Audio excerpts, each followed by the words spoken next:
What's up, winners? This is a really fun classic Meghan one. The beginning is hysterical. Let's check it right out.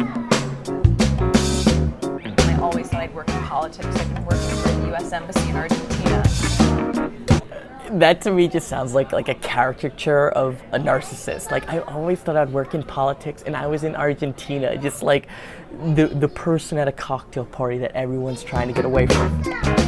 Hey guys, it's Katie from Pop Sugar, and we're on location today at the W Hotel in West Los Angeles, and I'm joined by Meghan Markle from Suits. Hi. How's it going? It's great. How are you? Good. So I really want to talk about Suits, and I know you guys are in season 2, but tell me a little bit about your character, Rachel. Rachel Zane is a paralegal, which we all know, but I think when we first meet her in season 1, what's so interesting about her is that she's sort of jaded and used to these hotshot associates who come into the firm, and so in that first moment when she meets Mike Ross, you really assume that she's going to have the same.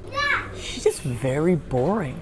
This part, I had to refilm this because of an audio issue, but the first time I filmed it, I was just tuning out. I was like, oh shoot, I forgot.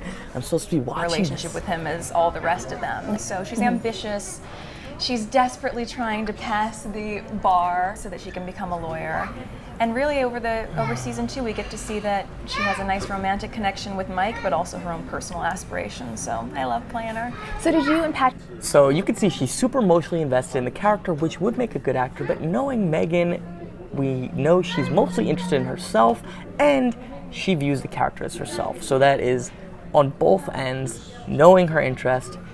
That. Do a chemistry read before you landed the role?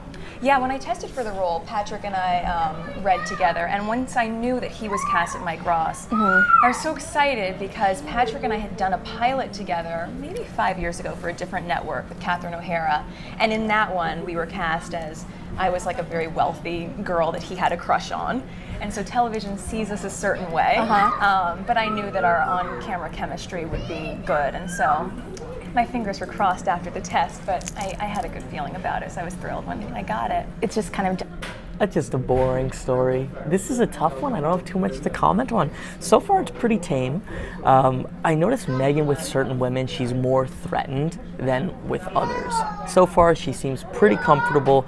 This woman's not too much of a threat, but let's see. It probably changes a little bit. with you too. I guess so. Earlier this season, we went back in time 5 years. Yeah. What were you doing 5 years ago? Me, personally? Personally, what were you doing professionally? Oh gosh, about 5 years ago, I had just started acting. I had double majored at Northwestern, Theater and International Relations, and I always thought I'd work in politics. I've been working for the U.S. So boring. So she's about to get into her typical lying story. I've heard from some of you, and can anyone fact check? And I'll check it as well. Was she even a double major? I've heard that she was not.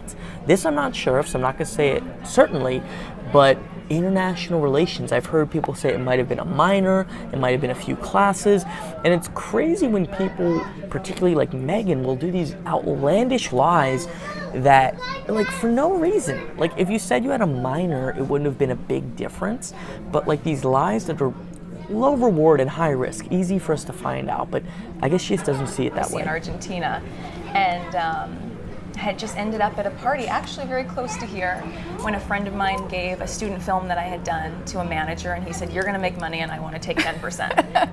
What a liar. What a liar. I don't believe her for a second. Like, every story she tells, it's like she was the ultimate talent. They saw her work and they just saw something in her. I don't believe it for a second. And it's just so, like, let's actually think about that, right? What story she just told.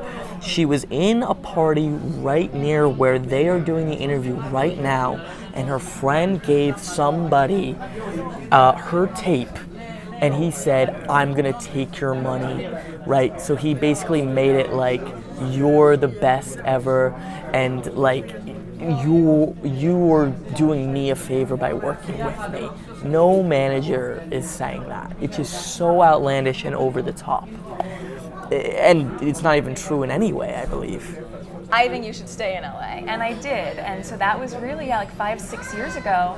I was auditioning. So, I'm so thrilled to not be auditioning anymore. And did you have the bangs back then 5 years ago? Did not have the bangs, and I'm glad that we clipped those in for that episode so that I know. You know, funny enough that she has actually low standards for herself. I mean, I don't want to like discredit anybody's accomplishments, but she was on 2 minutes per an episode and she talks like she made it. She's constantly done that, like put herself as this like the ultimate success. By the way, you may notice a different background. I'm in the airport.